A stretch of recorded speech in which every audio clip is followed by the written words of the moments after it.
Саламатсыздар, урматтуу Чалкан медиа каналынын көрөрмандары, өлкөбүздө алынган акыркы сааттагы жаңылыктар менен кайрадан сиздерди тааныштырабыз.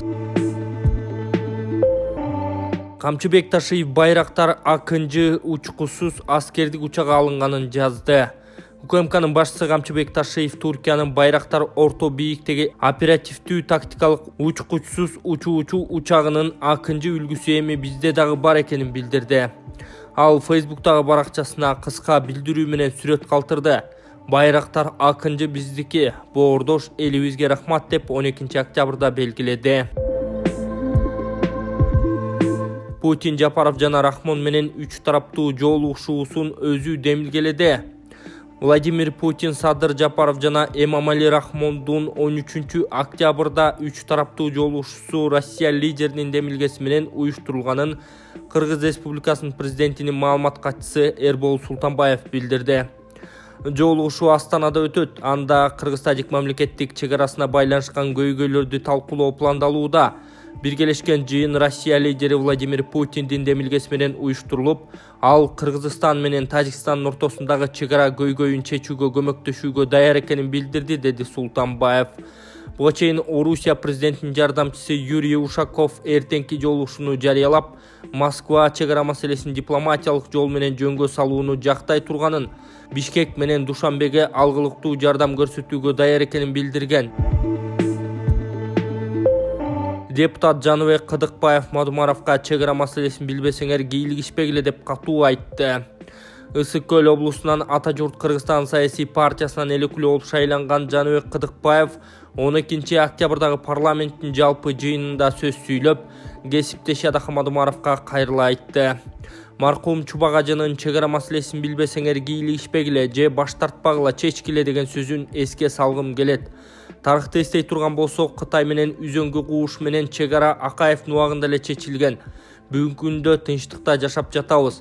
Бакиев Каркарадагы, Токмоктогу, Ысык Көлдөгү, Таластагы жерлер тууралуу маселени чечкен. Учурда дагы тынчтыкта жашап жатабыз, деди Кыдыкбаев. Ошондой эле элеклүү кээ бир кесиптештери элди дүрбөлөңгө салып, жерлер берилип кетти деп интрига кылып жатканын айткан. Мамлекет чечсин, келгиле, аны менен макул бололу. Элди тынчтыкка чакырышыбыз керек, келгиле, мамлекеттин чечимин колдойлу, деди элеклүү кесиптештерине кайрылып. Азыркы биздин кесиптешибиз Адахан Кимсенбаев, сиз мен жөнүндө айтып өттүңүз. Сиз чегара маселеси боюнча абдан жакшы билесиз, переговорлор кандай жол менен өтөт. Ошолар такталып атканда, ошо нарында күзөңүш өтүп атканда элдер да азылдап чыккан. Бирок ал кезде мамлекеттин чечимине ынанып бүгүн жашап атат эл. Бүгүн тынч Кытай менен чегарабыз. Ошол эле көлдө да Каркарадагы жерлер өткөн кезде да эл да чырылдап чыккан. Ошондо да мыйзам бузуулар болду деп талап кылган. Ошол жакта да депутаттар айткан анча-мынча. Бирок бүгүнкү күндө Казакстан менен тынч болуп жашап атабыз. Токмоктогу өткөн жерлер боюнча, Таластагы өткөн жерлер боюнча дагы ошондой чырлар болгон, ошондой талаптар болгон. Бирок бүгүнкү күндө тынч жашап атабыз.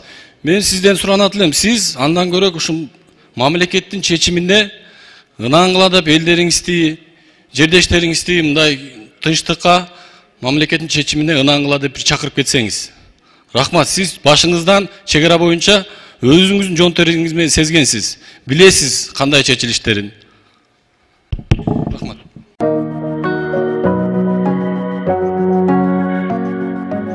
Ислам каржы кооперативине 25%-ын төгүп, ушул үйдү бүгүн оформление кылып, 6 октябрда 22 жылында өзүбүзгө менчиктеп алдык.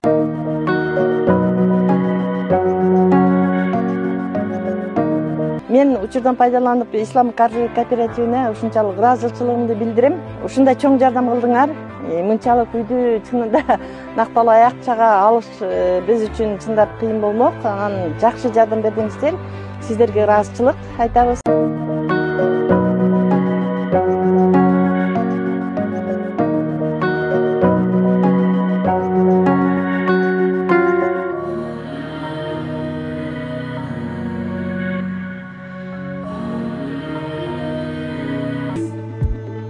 Бишкектеги номер 20 мектеп гимназияга Гейдар Алиевдин ысымы ыйгарылды.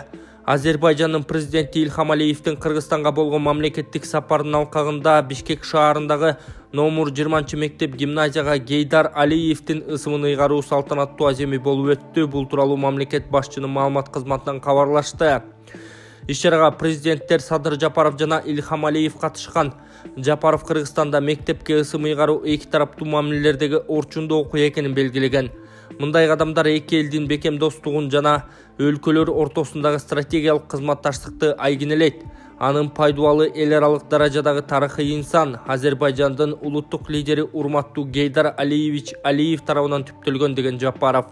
Ал мектепке Гейдар Алиевдин ысымын ыйгаруу Кыргызстан үчүн чоң сыймык экенин, анткени бул масштабтуу инсанда Азербайжандын эле эмес башка элдердин да үмүтү жана тилеги топтолгондугун белгилеген.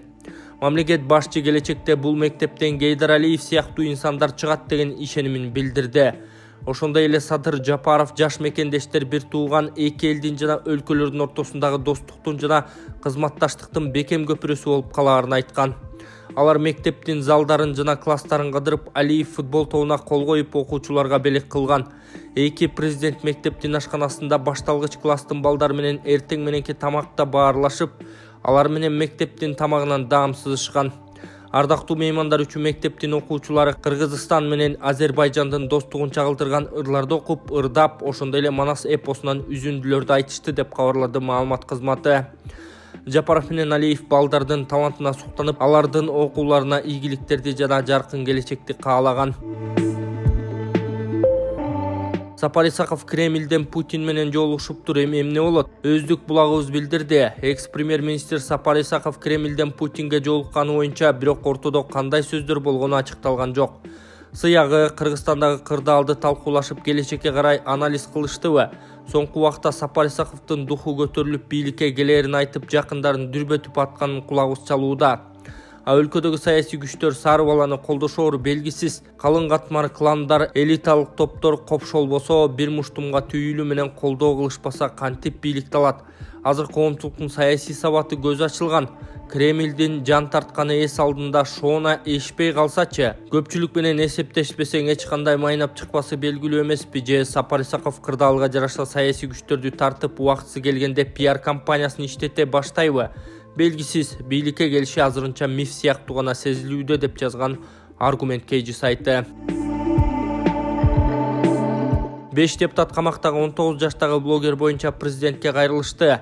Жогорку Кеңештин депутаттары Жанар Акаев, Сейит Атамбаев, Эльвира Сурабалдиева, Тазабек Икрамов, Дастан Бекешев 19 жаштагы Ырыс Чекшеналиев боюнча президент Садыр Жапаровго кайрылышты. Алар Ырыс Чекшеналиевди үй камагына чыгарууга көмөк көрсөтүүнү суранышкан. 12 октябрдагы Жогорку Кеңештин жыйынында депутат Тазабек Икрамов чоңдорда ката кетиришет. Жаш жигитти ошол жерде кармоо уят, кысым токтошу керек деп билдирген.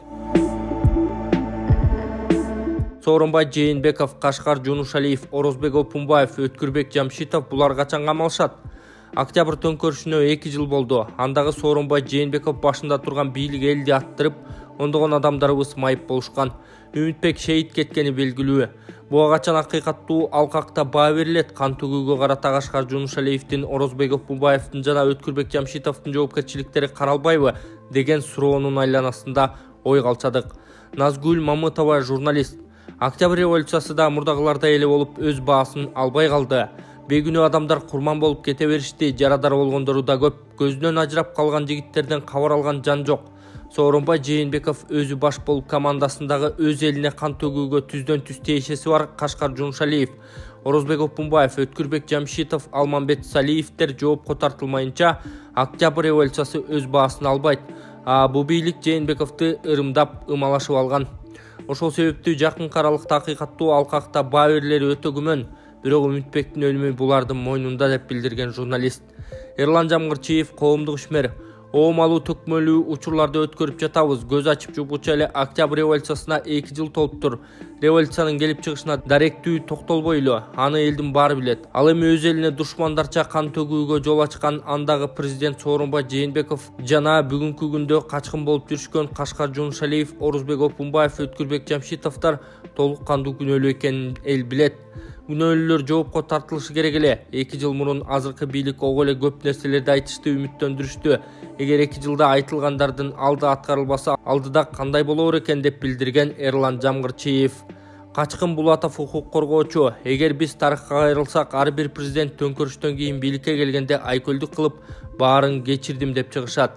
Тийиштүү адамдардан жең ичинен пара алып коюшабы деп шекший берем. Себеби ар бир революция тушунда биздин эле карапайым жарандар набыт кетишет, оору жарадар болушат, майыптыкты алгандар арбын. Аларга ким күнөөлүү? Албетте ошол кездеги президент баш болуп калган күч структурасы жана башкалар күнөөлүү. Кылмыш кылгандарды кимдер иликтешет, аныкташат, ошол эле прокуратура күч түзүмдөрү. Аларда жең ичинен пара алып коюшабы же карга карганын көзүн чукубайт дегендей биз акыйкаттыкты көрбөй элебиз. Эмне үчүн ошол эле Сооронбай Жээнбековду, Кашкар Жунушалиевди, Өткүрбек Жамшитовду, Орозбек Опунбаевди жоопко тартышпайт деп изилдеп көрсөм, тергей тургандардын өздөрүнүн күнөөсү бар эмиш, анан чугуп чыгат деп кооптонушат экен. Болбосо эчак эле ошол кездеги мыйзамды бузган Кашкар Жунушалиевди баш кылып баарын камашы керек болчу деп билдирди укук коргоочу Качкын Булатов.